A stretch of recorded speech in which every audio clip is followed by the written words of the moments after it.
What up, brawlers? We're back with Myron Molotky. If you didn't see our interview a couple months ago, the XFC just rebooted on November 11th, and I was thoroughly entertained. I enjoyed the show. What were your thoughts on it? I thought the XFC team, the fighters, everyone involved in the event was on point. Flawless execution. It just really went well. And, any adjustments we had to make, the team was on it. So there you go. You saw it. What'd you think? Well, I think I enjoyed the card a lot more than I thought I would, honestly. Because I mean, there were obviously some old UFC fighters on there. You had some good names like Danielle, and that co-main event was really good. It's just, and there were a lot more finishes than I expected.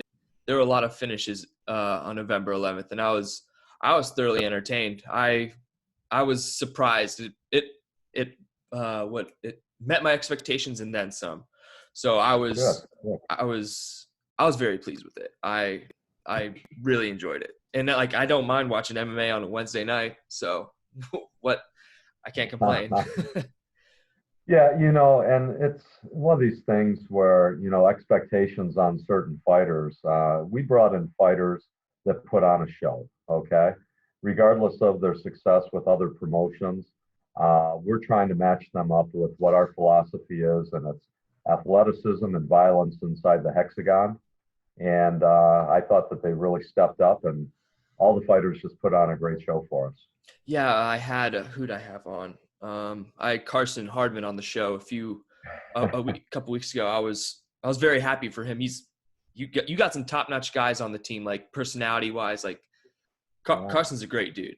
Like I was very happy for You him. know, he was probably my biggest surprise. I didn't know Carson, didn't meet him until we all landed in Atlanta. And I'll tell you, him and his wife, just a couple great kids. I mean, they were having a blast. I mean, from the time they landed till the time they left, he was just having a great time, great personality, super, super nice people. You couldn't ask for more out of professional athletes than what they brought to the table. Yeah, definitely. Like I was in like their post fight interviews. Like I was impressed by all of them. Like you got a good group of people there. I think this will be something obviously that'll keep going on. So you mentioned the bubble. How do you think that went? Because some leagues have had troubles with bubbles. How do you think that went? Well, for us, I don't want to anticipate that it's going to be as easy and as clean as it was this time, but fortunately, this one was great. We had a great medical team there, did the COVID testing, of course, the physicals as well, and everyone came back negative. They respected our rules. Uh, and we had a nice bubble there at the hotel because the hotel was beautiful. We had the fighters set up with all their meals. I mean, we had Ruth Chris handling all the meals for them at dinner. So everyone was eating like kings and queens through the event. No reason to leave and break any of the rules. So we were very happy that they respected what we had asked.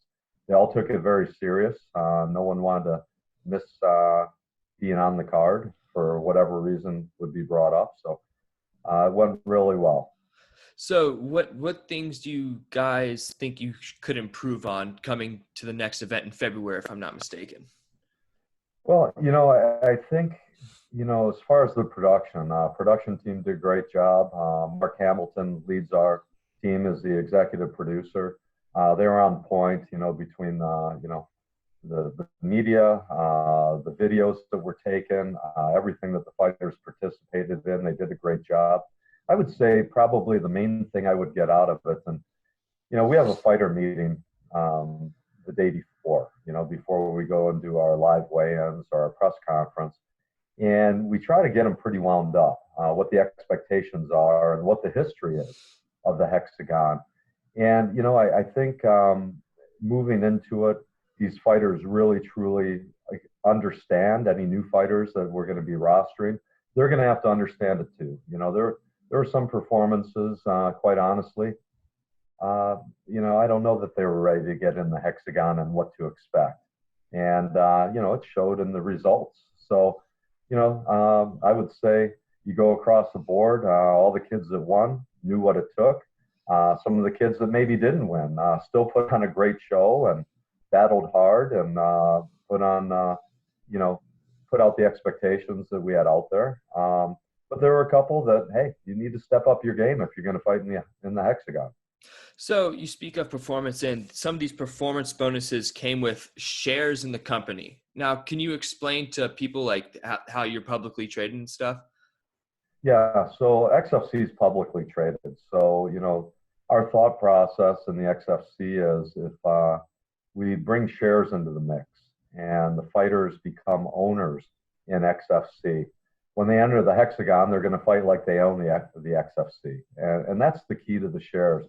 And I think the missing point is people don't understand all these contracts that were signed by all the fighters, their purses that they were given across the board. Everyone was very happy. We paid them quite well. When we offered the shares, this was the day before the fight. No one knew what was coming. This was something that was just an add-on. Got them pretty pumped up. We brought in some financial people that put on a little speech and explained to them what we're doing. We're helping them build wealth, helping them with retirement, hopefully. And this is just something we feel is very important for the sport.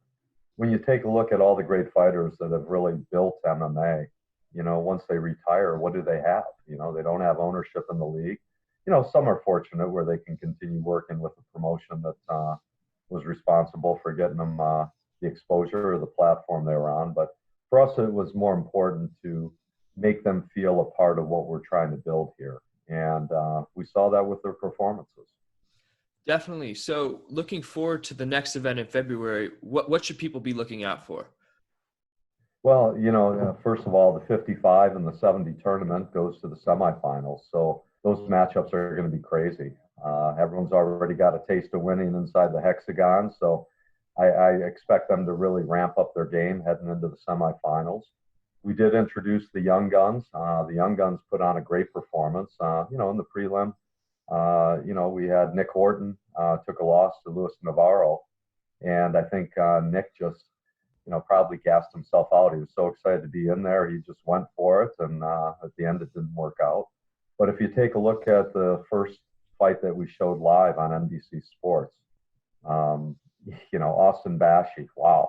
Yeah. That kid's the future of MMA. And, you know, same with his opponent, Enzo Perez, put on a great show too. You know, that was in the running for fight of the night with just explosiveness and fireworks shown inside of the cage. It was a great way to kick off the night. Yeah, it was, I think Bashi's only 19, right? Yeah. 19 years old. And I'll tell you, you know, I didn't want to put additional pressure putting them on a live broadcast, you know, a young kid like that, pro debut. But when you get to know this kid and you get to talk to his coaches, his management, they were all on board. And same with Enzo's people. They really felt they could handle it. And they were right. They most certainly did. Yeah, it was just weird seeing someone younger than I am be out there fighting. Like, now I feel old. So do you have any previews for the super fights on that February card? Anything you want to disclose? Well, you know, I think if you take a look at, you know, just our, you know, card from 43, everyone wants to see Andre in the cage, like right away. He just put on such a great show. Same with Danielle. So, you know, we're going to see him somewhere in the card.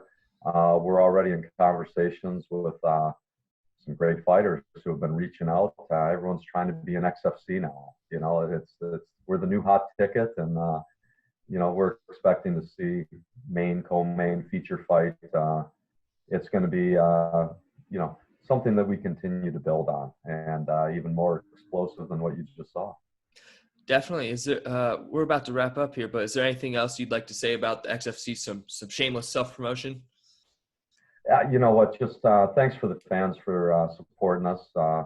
You know, all the feedback we got was same as what you just said. Everyone was really surprised, you know, to see this, you know, raw MMA unleashed on television. Fighters not knowing what to expect. Fighters, you know, you haven't heard of, but now you have. You know, you just saw them on XFC 43, and we're coming at you in XFC 44, twice as hard as the last one. Alrighty. Where can people find you on social media? Well, xfcmma.net is our website. It's a great follow now. Our website people have really stepped it up. And of course, all the social media, XFCMMA on Facebook, Instagram, and I'm too old to know all of them. It's your age group kind of picks up on that way easier than I do. Yeah. So, Well, I'd like to thank you for coming back on the show. It was a good time. well, great. And I appreciate you having me back on. I always enjoy talking to you, Jacob. Definitely. All right, guys. Myron Molotky, everybody.